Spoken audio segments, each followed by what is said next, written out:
out in the real world. So those are the major differences between human-centered design and traditional design. I'm going to give you some examples to show that visually.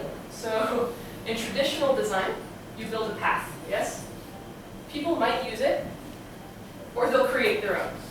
So you might have seen this whenever you're in a park or something. You see the path that people take, because they don't want to take this long walk. It's not even much longer. It's 5 seconds, but people are too lazy. This is faster. And it's not just one person. Once the first person does it, there's the footprints. So the next person comes and does it, and the next. And they've created a new path. So traditional design will make this lane, but human-centered design will see this, and they'll put cement here. They'll use the behavior that people are already doing and make that the design. Because it's very hard to change people's behaviors. I don't know if you've ever tried to change someone. If someone's messy and you want them to be clean, it's hard. It's very difficult. So human-centered design uses the already existing behavior to make very simple designs that are very easy to use. Another example for this is the Macs. So these are very beautiful computers. They look sleek and new and modern. When I first tried to use this, I'm only slightly embarrassed to admit this, and it happened to Judy as well. We couldn't find the on button. I tried to press, there's no button here, there's no button here. What about around? No.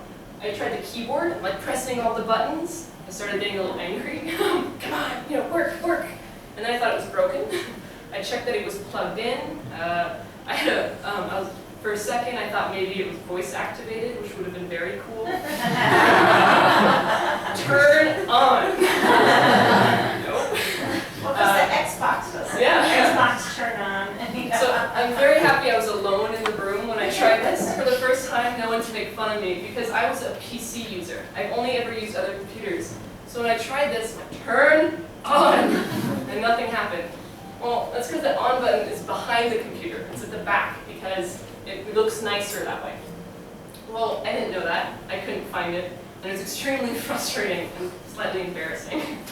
So a human-centered designer would have watched that behavior, and they would have put the button in the front or on the side, or they would have made it more visible.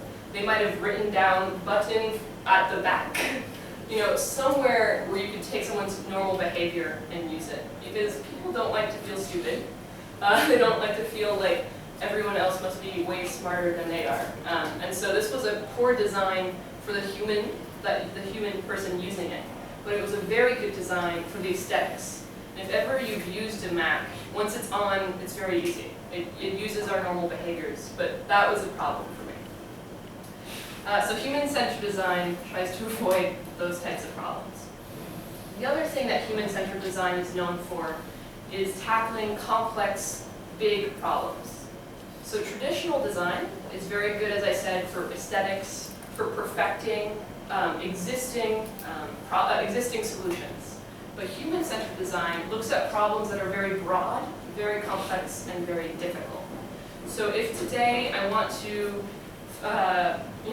help homeless individuals, I can't just go into a homeless shelter and help one homeless individual. It's a band-aid for the problem. The problem will still be there. There will be more homeless individuals again and again. But if I look at the economy, if I look at the education, if I look at the health system, then I can solve the problem as a whole and not just one person in that problem. But the problem with this idea is that an engineer knows engineering. An economist knows the economy. If they're designing on their own, they can't solve the problems that need all of these domains. And so that's why human-centered design uses different domains. So I'm a psychology major. When I work on a project, I think about human behavior. I think of the effect of colors and textures on people's actions. I think about social interaction and how we can harness that and use that. But I think of very different problems and aspects of the problem than an engineer or designer would, but they're all important. If you miss one of them, your solution will be incomplete. It might solve it partially, but it won't solve the whole picture. So human-centered design looks for that holistic approach, so every aspect of the problem at once. And domain means like different fields, maybe different professions. So an example I like to think of for this is if I asked a team of engineers to design a new car. If I ask a team of engineers to design the next best car, they'll get together, they'll look at all the past cars, they'll look at mistakes in those cars, and they'll fix those mistakes. The car might be a little faster, might be a little shinier, a little more modern, and it'll be a beautiful, very functional, very fast car. But if I ask a team of interdisciplinary, different fields from using human-centered design, they might come back with something that is not a car at all, but does what a car does much better. And so to show us, I'm going to share a quote that I found between last lecture and this lecture from Henry Ford. So this is the creator of the first car. And he says, if I had asked people what they wanted, they would have said faster horses. And so before there were cars, you were looking for faster and faster horses. And now that there are cars, we're looking for faster and faster cars. But what's the next thing? And when you use typical designers, and if you use a team of engineers or a team of designers, you will get faster and faster horses. You'll get faster and faster cars. But you won't get the next thing. You won't get innovation. And you'll get some innovation. Everyone's creative, and engineers and designers do this for a living. But if you're trying to look at a problem in a completely different way, you need people who aren't afraid to ask the stupid questions. Does it have to be a car? Does it need wheels? Because they're the only ones who haven't been taught that it needs to be that way. And so that's where human-centered design is really good. It's really good at innovating, and it's really good at tackling very complex challenges. Whereas typical design is good at perfecting existing technologies. And this is something that I really want to insist on. Both types of design are needed. Often, if you talk to other people who study human-centered design, they say, oh, normal design isn't good for anything. Yeah, it doesn't matter. That's the past. That's yesterday. But I really think they're both critical. They're both essential, and design needs to happen with both of them. You need quality as well as innovation. So this is the design process that I know. It's taught at Design for America, and I'll go in depth into each of the steps. But basically what it does is you understand the problem you're working on, and you spend a lot of time doing that, and then you create a solution. And then there's a last step, which isn't on the slide, but I think is important, is you implement it. You can't just have the idea. You have to actually do something with that idea. You need to see it in the real world. And so that's what my organization has been doing. But the process, that design thinking process of understanding a problem using empathy and testing and interdisciplinary teams is very new. Design thinking was first written about in the 1960s, but it didn't really go anywhere until the 1990s. This is David Kelly. He was the founder of an organization called IDEO, which is a very famous, very successful design consultancy firm. And they come up with innovative ideas for other companies. And they use human-centered design. And they're very famous. He also founded the Stanford Design School, which is so Stanford University in the United States teaches human-centered design. They're one of the first universities to do that. And this was only in the 1990s, 20 or so years ago, that has become very, very popular. And it was a slow beginning, but if you know other domains, if you know other fields, you know that that is very young.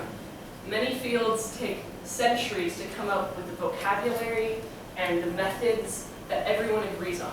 So this type of design is still very new. You might hear contradictory information. That's just part of it developing, and you have to try different ways. So this is just to point out some of the contradictory information. The design process is the same wherever you learn it, the human-centered design process. But they sometimes illustrate them in different ways. So this just shows a graph like this. This one has the hexagons, and they have slightly different words. What I was taught was called refine. Here is called define. Reframe is called define. But they're different words, but they're synonyms. They all mean the same thing. So just don't get confused by all the graphics and the vocabulary. It's not really what's up here that I'm trying to explain, just that there are differences. And so don't be confused by those differences. It's just the general idea of human-centered design that matters. So to get the general idea, I'm going to use the vocabulary I was taught and just explain the process. So for human-centered design, you start by understanding the problem. You start by identifying the problem you're going to work on. And what identify means here is just choose the problem. There are a lot of problems. Pick one. And for Design for America and a lot of organizations using human-centered design, you're asked to choose a problem you're interested in, a problem you're passionate about, and that you'll really, really work on very hard. So maybe it's homelessness, maybe it's child literacy, maybe it's world peace, who knows? You choose your problem. And these are all very big problems, world peace. I don't even know where to start with that, right? But then you immerse. Immerse means just really get into the problem. If the problem was a swimming pool, I'm going swimming. I'm going into it. So I'm going to interview people, I'm going to do research online, and I'm going to observe people. I want to understand their needs. I don't just want them to tell me they need faster cars, faster horses. I want to see the need for something like a car. So you have to observe, you have to research, and don't let your assumptions or what you already think about the problem get in the way of what you're actually seeing. Look at the real behaviors. Don't look at the paths, but look at where people are actually walking. Once you've done that, you're going to reframe. Now, reframe is when you take a big problem, like world peace, and you make it smaller. You make it something you can tackle. And you do that using all of the information you've got here. So you may have realized that in your community, a lot of violence and cultural clashes are because of poor education. You realize that the classes do not teach different cultures. So you instead decide, how can I create classes that teach different cultures to young children? So it's just a part of the larger problem. You're not dealing with world peace. That's so big, it's impossible to solve immediately. But if you take small bits of it, one at a time, then maybe one day you can solve the larger one. So you take a small problem that's reframed. Like, for example, I teach immigrants and refugees in Chicago, and I see a lot of problems with the prejudices between the different groups. A lot of people don't understand the problems that refugees have when they come to our country. Why do they come? Because there's violence in their own country. They might die, or they're very poor. And Americans think, oh, everybody wants to come to our country. They don't realize most people want to stay home. They don't want to come, but they have no other option. And so they often go through very dangerous journeys to come. And then they go through a lot of difficulties in the US. So I wrote, as a playwright, I observed their problems, I interviewed them, and then I wrote a play about all their different experiences to show American audiences who immigrants really are, and that I included songs and dances from their countries. And you know what? Not only the Americans were interested, but my immigrant and refugee students were very interested because they could bring their children to see what their journey had been and see their own experience on stage. So this process resonates in every field, So that's why I love it. Yeah, and absolutely. I think that story is a great example of also showing assumptions. So Americans like to assume, and I'm American, so we like to assume that people come to America because America is amazing. But there's so many other reasons. Maybe that's one of them, maybe it's not. And you have to observe and speak to them and get their stories to understand. And if you let that assumption, America is great, be your answer, you won't come up with a good solution. You have to really challenge those beliefs. So once you have a specific problem you're going to work on, then you have to ideate. Often the favorite part of the process for any designer in human-centered design is this one. They spend days, weeks, months, maybe years not allowed to put their ideas and make them because they've had to do the research. They have to challenge those assumptions. But here, all your creativity, all your ideas, your passion comes out in lots of colors. We're big fans of colored Post-it notes. and you put as many ideas as wild, as crazy as possible. Just like the example for cars versus horses, don't think just about the faster horses. Just don't think about the same ideas you've already seen. It's okay to think about something that has never existed, because maybe one day it will. And so you have to come up with crazy ideas as well as normal ones, because one of them might work. And then you build. You'll have many, many ideas. Several of them will be more promising, and so you'll build them. And you build them with any kinds of materials. It can be cardboard, tape, because if you just make a very quick building session of one of your ideas in, say, 2 minutes or 5 minutes, you will already realize problems with your idea that need to be fixed. You don't need to spend $100, $1,000, $10,000 building that first example. All you need is cardboard and some tape. You can get that for a few dollars. Very easy. So take the time to build with very cheap materials, very fast, and then test it. Go out to the people who are using your problem and ask them, is this a good idea? Don't spend millions of dollars, thousands of dollars believing it's the right one. You have to prove it. You have to make sure. So you go out, you say, is this the path that you walk? Or is this the path that you walk? And make sure they're behaving the way you thought they would behave. That they act the way you thought they would act. And you will make mistakes. It doesn't matter how long you observe, you'll miss something. And this is how you find what you've missed. And then you go back, and you build again, and you do more research. So this process, I'm explaining it in a linear way, so one step at a time, but it's actually very circular. You go to all the steps many, many times. If I'm building my idea, I might suddenly have to do research for the materials. I need to look at the colors, and is it metal or cardboard or wood? I have to do more research, and then more testing, and then more building. So just remember that it's cyclical, and you'll do many steps many times. But those are the basic ones. So can you explain, whenever I saw this picture, I didn't know what this young man, he was trying to be a builder, Yeah. And it's very important to understand what he was testing. I'm so used to seeing these pictures, I don't even think about it. So this one is actually really funny. It's a team that was looking at asthma for children, so children who couldn't breathe after doing exercises. And a lot of children with asthma, they have these inhalers, so these special medicine containers where they to breathe. But children don't like them. The young children think they're scary, they're embarrassed, they don't want to carry them. And so this team was trying out the idea of what if it was a game, or what if it looked different? And they realized this was a terrible idea, but they had to try it. And so this was a child laughing very hard, actually, and saying, I would never use that. And children can be, they're your best critics, because they'll tell you what they really think. And That's a horrible idea. And you can tell that he's excited, but he's wrong in this instance. And that's okay, and that's part of it, because what's interesting is the child was laughing. He thought it was funny. He liked that it was a game, but he hated that it was on the face and like covered everything up. So instead he said, okay, well, how do we make it a game, but that is discreet and not on your face? And so they tried again. And that's how you get more information, and that's okay. And it's often very fun, so just go with it.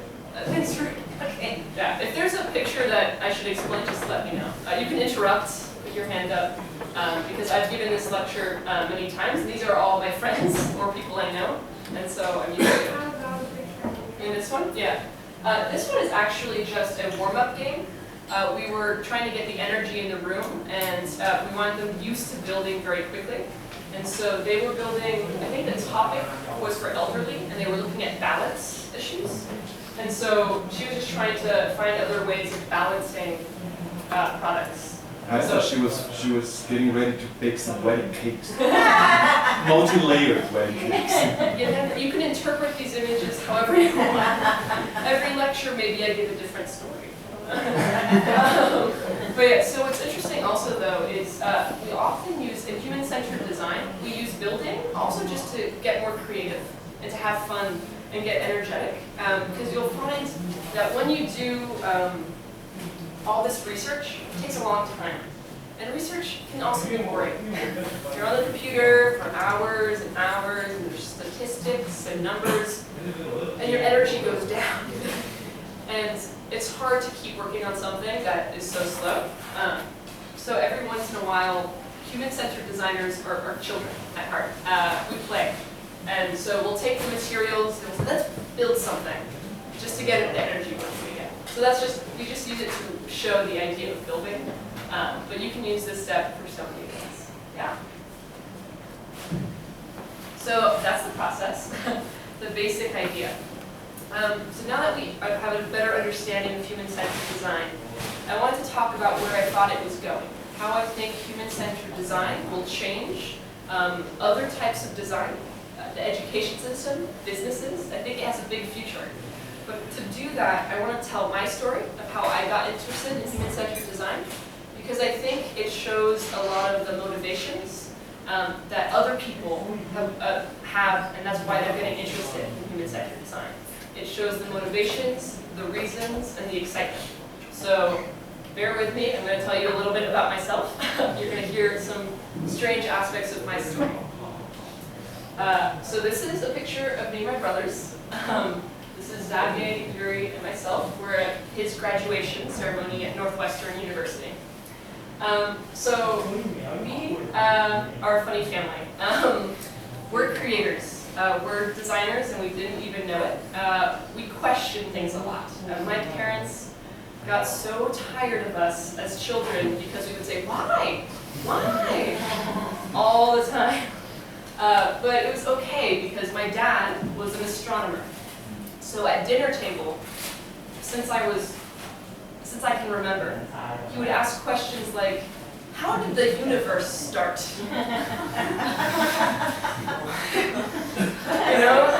Did you know that stars are getting farther and farther away?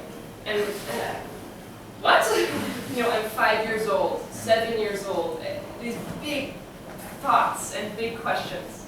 And he thought it was fun. Every day he would come up with a new question. He'd say, do you think there are intelligent aliens somewhere? Do you think you will find them? He's like, if the universe is so big, if there were aliens, could you find them? Do you think they have a god? And I'm 7, like, oh, these are big questions. And so I was brought up with these questions. And then my mother was a storyteller.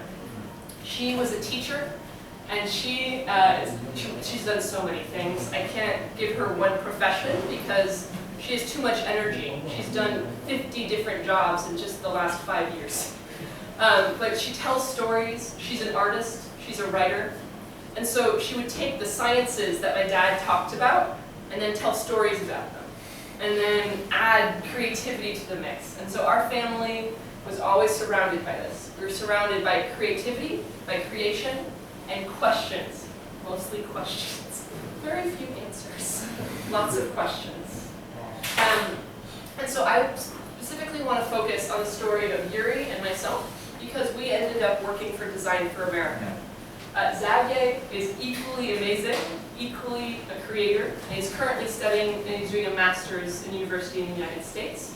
He's looking at information sciences. He thinks it's really interesting that you can use different information to tell different stories. So arts and sciences. But Yuri and I are the people I want to talk about. I want to talk about how we went from this. Very energetic, very excited to make a difference and to work in the world. To two of the major staff members of Design for America. So this is a picture of Design for America when I left it just a month ago to come here. So I left my job at Design for America. I'd been working first as a student and then as a staff member for 5 years. And now I no longer work there because I'm traveling to tell other people about design and also eventually going to medical school. So my path is changing a little bit, but I'm always a designer. And this is my family, my design family. And so this is Yuri right here, and here I am. And these are the other staff members currently teaching human-centered design to other students around the country. And so how did we get here? How did we go from this to this? And it all started here in a small town in the south of France. So even though I'm American, I am also French. I was born in France, and I spent every summer in America, but all my years here until I was 18. And this is a French town near Marseille, which is a very big city in France, and this was a very small one called Aix-en-Provence. If any of you know it, I thought I would try. So it's very small. And the French education system has something in common with the education system here, or so I've heard. It's very strict, and it's all about memorization. They would give us books to just memorize and then write down again. Memorization, memorization, memorization. They didn't really like questions. They didn't like problem solving. Even today. Less so, but you'll find that still today, they focus on memorization and the ability to just bring that out again and again. And I think that's the education system here as well, focuses on memorization. Is that right? Yes. More like China. Yes. Yeah, China? More like China. More like China. So very strict. In fact, I had a math teacher, to just give you an example. One time my math teacher came into class, and he had a piece of paper with 50 formulas on it. You know, a squared plus b squared equals c squared. And they were on the piece of paper in different places, in all sorts of positions, and he said, memorize it. And the next day, he gave us a blank piece of paper, and he asked us to copy the formulas down. Not just the formulas, but where they were on the piece of paper, and the angle that they were in. I hated it. It drove me crazy. And me and my brother were very, very frustrated. This was not fun. This was not interesting.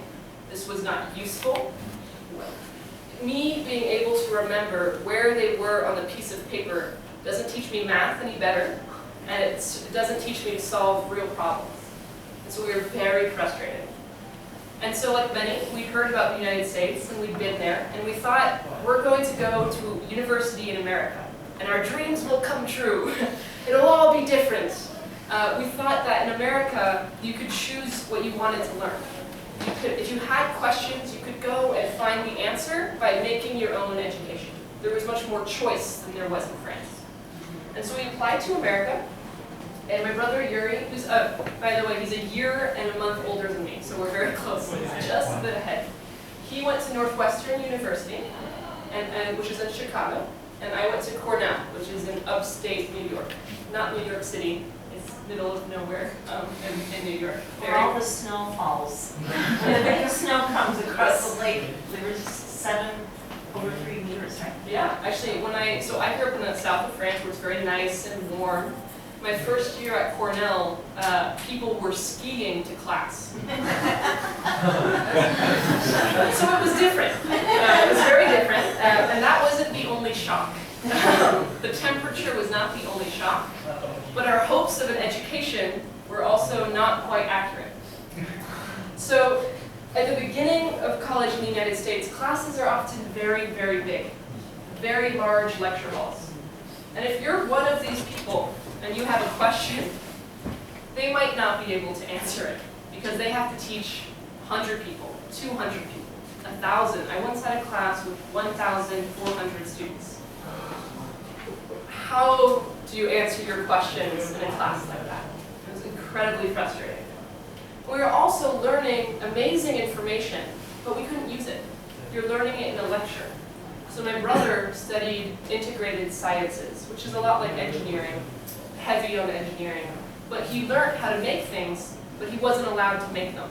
He would draw them, he would write about them, but he never actually made one.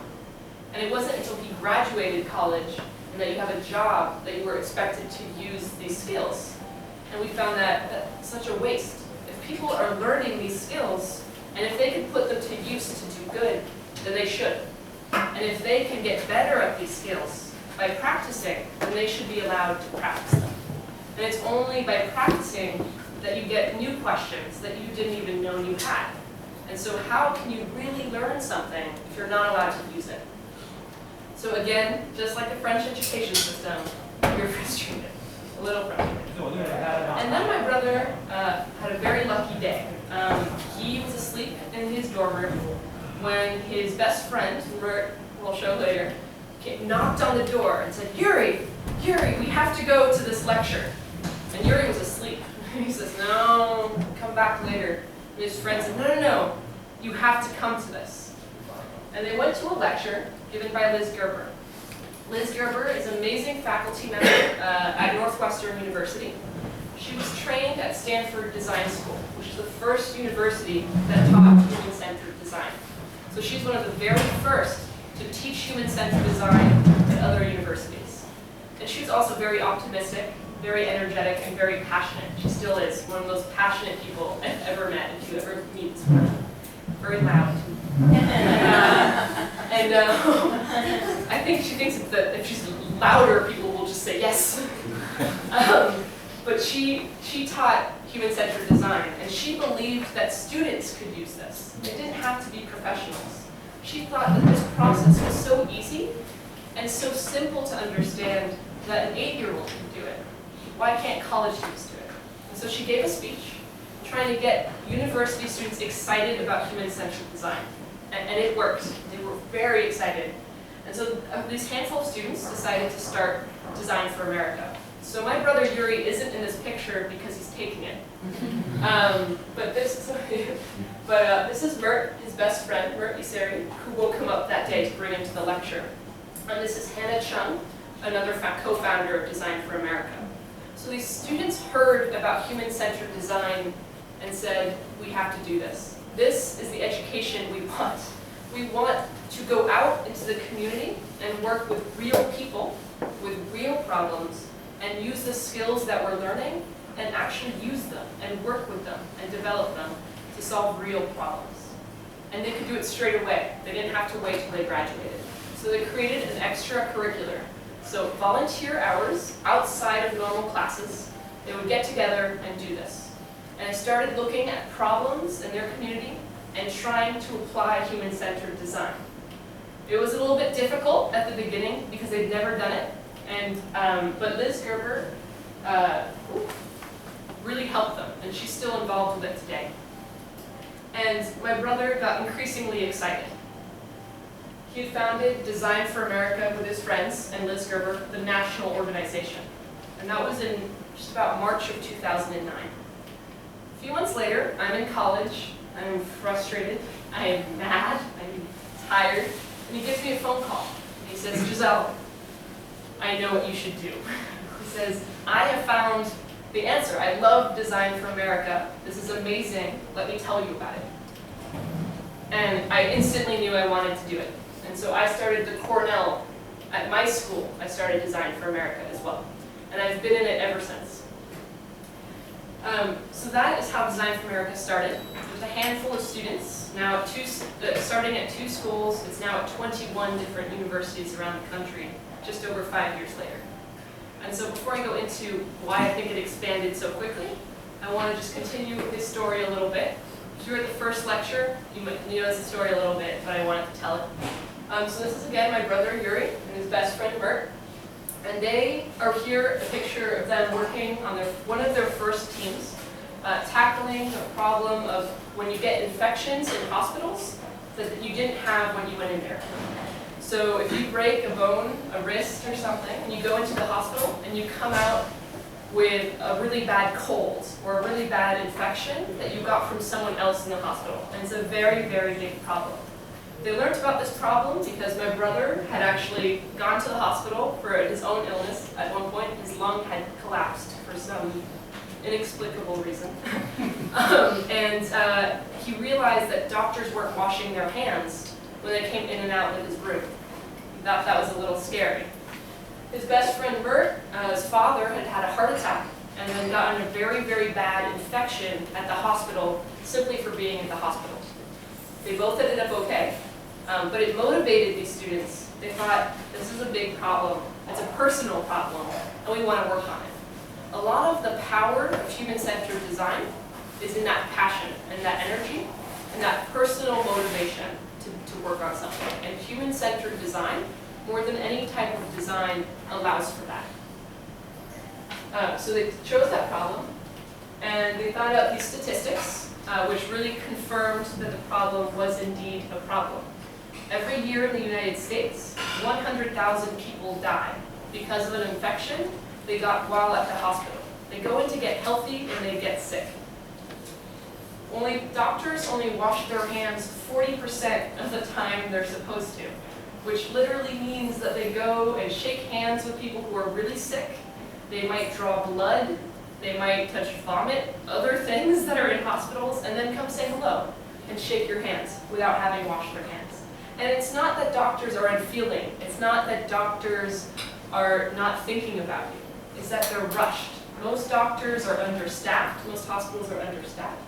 They're running around. They have so much to do, so many places to be. And often doctors have to make the choice between stopping to wash their hands or restarting your heart. Which are you going to do? Are you going to go to the sink unless this person died? So doctors are in a rush. They have to move, especially in hospitals. So it's not that they choose to do this. It's just that it's not easy or convenient.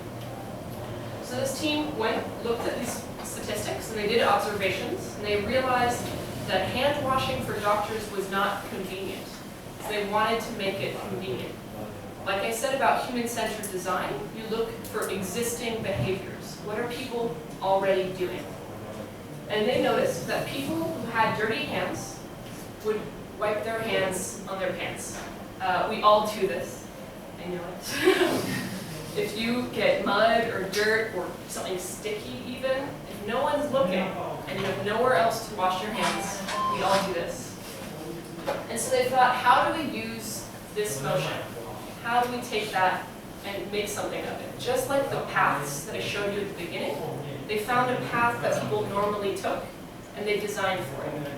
So in most hospitals and in a lot of buildings, you have these hand sanitizer machines. So if you press it, you get soap in your hand, you wash your hands, and they're clean. But they're always somewhere else. They took those and they put it on the person. They made it smaller and they made it portable. So what that meant is that you can walk around and you can press something that's just here, and it'll put hand sanitizer in your hand, wash your hands, and it's clean. It means that you don't need to go anywhere else. It's always here. And so they created SwipeSense. And they did this using a human-centered design process. They tested, they failed, they tried again, they did observations, they followed doctors, and they eventually came up with this. And it took many, many tries. But SwipeSense is about the size of a computer mouse, and it just clips onto a belt or a pocket, and anyone can use it. They're now in 12 hospitals in the United States with this idea. It also has all these other features, because ideas that start off simple get more complex as you study them. So there's data, for example. Did they go to Kickstarter? They actually didn't go to Kickstarter, but Kickstarter and Indiegogo are fabulous ways. There's these websites where other people can invest in your idea, and they're a great way to get started. I'm actually going to talk about how they got their funding, and they got it through something called an incubator. There are companies or organizations that give money to good ideas. So yeah, that's how they got their funding.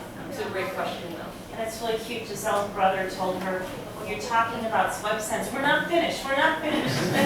Because you're always improving on what you've made. I know I was just invited to a theater festival here in Taiwan Saturday night, and I was thinking about my play, and I thought, okay, I have to create a new version for Taiwan.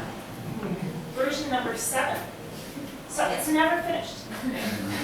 They've gone through 150 different versions, and just yesterday, actually no, I think it was this morning, I was talking to him, and he said they didn't know why, but one of their batteries wasn't working. And they thought it was because one of the things was 2 millimeters too much to the left, and they had to move it to the right, you know? So these little details come through testing, but there's always a version 1, version 2, version 150. But you get there. So this is them just a few months ago, actually. His best friend, Mert, and you never see one without the other. They're always together. They actually live together. They go on double dates with their girlfriends. So I don't understand it. But I have that right as a sister, so I can. Male bonding. Male bonding. Male bonding. Or what they call a bromance. Anyway, Brother's lucky. so that is SwipeSense, and that was how they used human-centered design to tackle their problem. But there are a lot of different problems and a lot of different domains that can still be tackled or addressed using this process. There's a team called Lunalights. So some of these teams I don't have as many images of. When you're the sister of one of the team members, it's easier to get pictures. But Lunalights is a team that was working on a problem for elderly falling.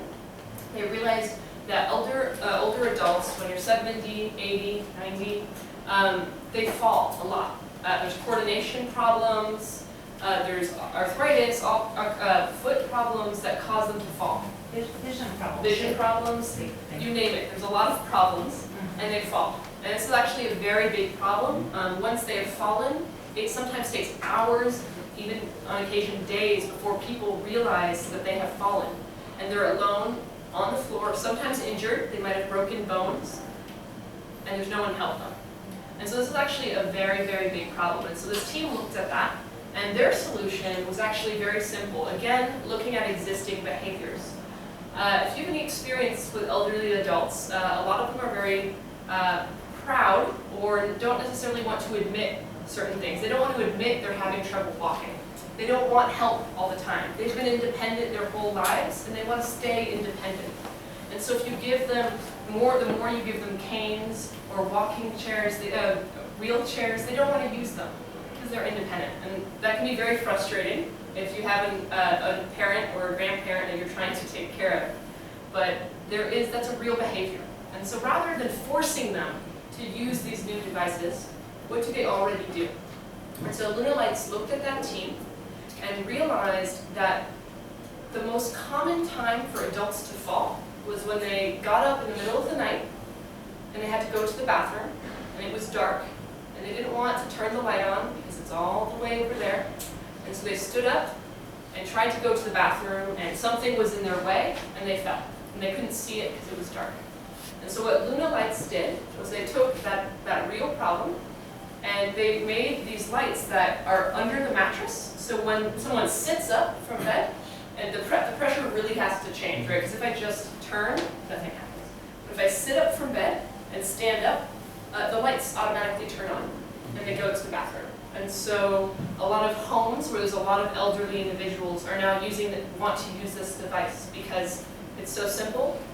The elderly adult doesn't have to change their behavior. They just get up and go to the bathroom and the lights are on. So that's currently being developed, and they're actually in an incubator now. That's how they got their funding. There's a company who believed in them and gave them money to become a reality. So those are just two examples of teams that have done that. But there are lots of different domains. This is a team working on diabetic teddy bears. So they're trying to help children with diabetes to better understand their illness. And by taking care of a teddy bear that has diabetes, they can learn to take care of themselves. And this is a project working on bike safety, trying to make sure there's no bike accidents. This is a project looking at natural disasters. I just think this is a cool idea. It's very early, so it's not come far. But the idea is that if there's a natural disaster, you don't know where you can get water or food. If the power is out, and the phones aren't working, and there's no internet, and the buildings are all falling down, how do you know where to get food, where to get water? If someone's injured, where's the hospital or the clinic? You can't tell, you don't know. They might be closed, they might not be working. And so their idea is these giant weather balloons, these big balloons that could light up, that hospitals or moving clinics could put up, so that people can know where to get help, no matter where they are, once the storm has passed or the earthquake is over. So they're still developing this. It might never happen. It might look completely different because human-centered design process, you never know if what you have at the middle will still look the same as what's at the end. But my point is just that all domains, all problems can use this process. And that these are students. Some of them are 17, 18, and are solving these real-world problems. We just need to trust them and give them the tools and the methods to do it. I think also it's harnessing this precious energy that young people have and their idealism and putting it to work for a very good cause. And I think it's wonderful. Look at that. All that energy for something good. So this is a picture from just a few summers ago of the students in Design for America, the leaders who are doing it at other universities. What was just a handful of students 5 years ago, my brother and his friends, is now 500, actually now it might be 600 students around the country in the United States in 21 different universities.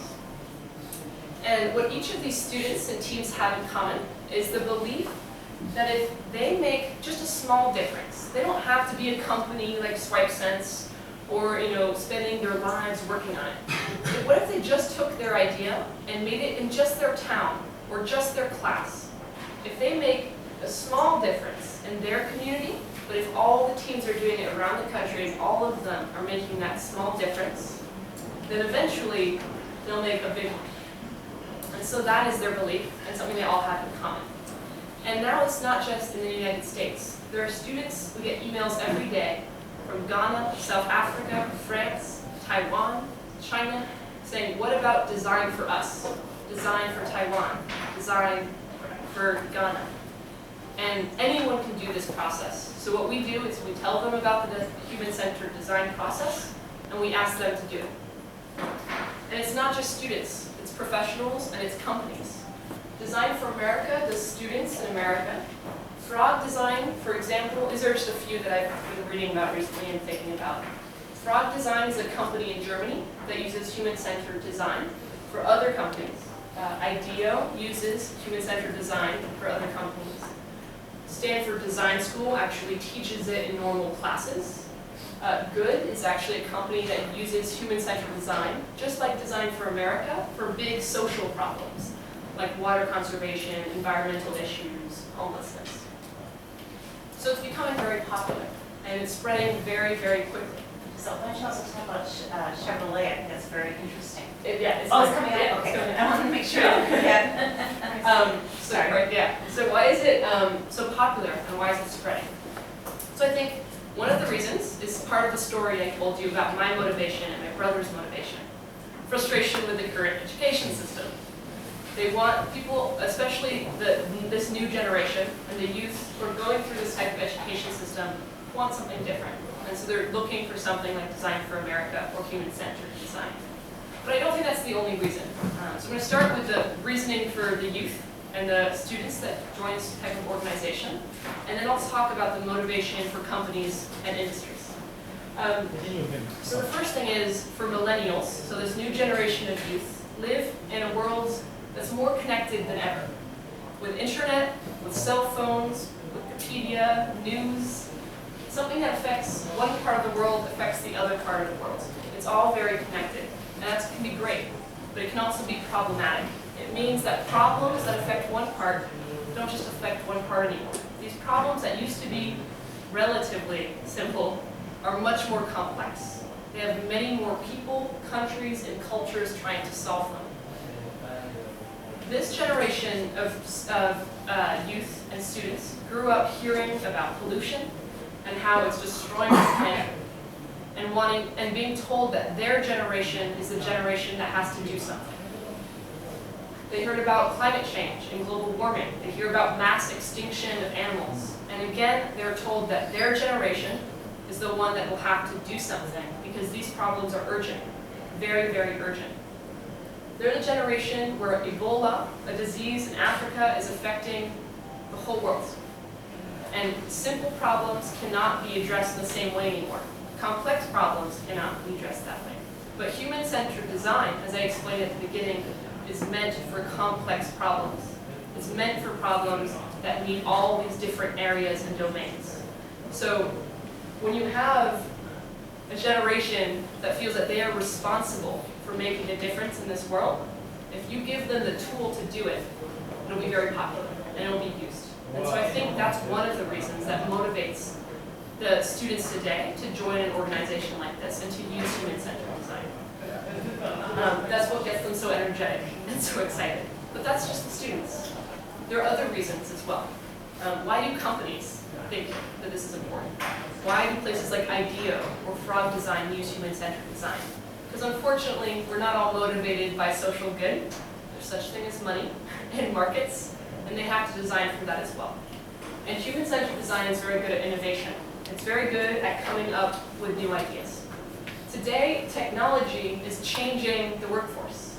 It's changing the way companies used to work. Today, if a company still sold a cell phone from 15, 20 years ago, they would go out of business. They have to sell the phone that came out last year or the year before. Technology is advancing so quickly that you need to innovate to survive as a company. Companies are realizing that without innovation, they're not going anywhere. And human-centered design is very promising for innovation. Just to show some more examples of companies using innovation, I don't know if you know of Netflix. Netflix is a very famous website in the United States that allows people to watch movies online by paying a monthly membership fee. But what they did recently is they were the first website ever to create their own TV show only for the website. So it was a very good TV show. If you've ever seen House of Cards, it's very good. But the only place to watch it was on their website. And they made millions of dollars by creating their own TV. So they're doing something very different from what was done before. Amazon just released Kindle Unlimited, which is they're trying to innovate as well. It's a system where you can pay a monthly fee, but access unlimited books. I think they have over 600,000 books for $9 a month. It might go out of business, it might work, it might not, but they're trying and they're innovating. Authors do not like it, right? Because we don't get money we used to get. They're like a dictatorship. But it's good for the public, it gets people to read. Yeah, I'm not talking about whether these are good or bad. I'm just saying that they're new. Google X is a not so secret lab. Google X has a secret lab that only does innovation. They put millions of dollars a year into coming up with new technologies that people only dream of. So if you've heard or seen about Google Glasses, so putting technology in front, or driverless cars, Google X are the ones coming up with it. It's a whole part of the company just doing innovation. And that's new. That's very, very new. And companies are realizing that human-centered design is one of the best ways to do that. So this is what Judy was referring to. Chrysler, the car company in the United States, needs to innovate. They're having problems with various business things. And so they heard about Design for America, and they asked 5 teams of students to help them design the future of cars. Specifically, they were looking at improving the driver independence for older adults, because Chrysler thinks that they need better cars for elderly adults, given that our population is aging, and that's the next big market. But these teams used human-centered design over 3 months to come up with very rough ideas for Chrysler. And they were so innovative and so new because these students didn't study engineering only. They're 17, 18, they don't know all the rules. They were so innovative that Chrysler has done this again.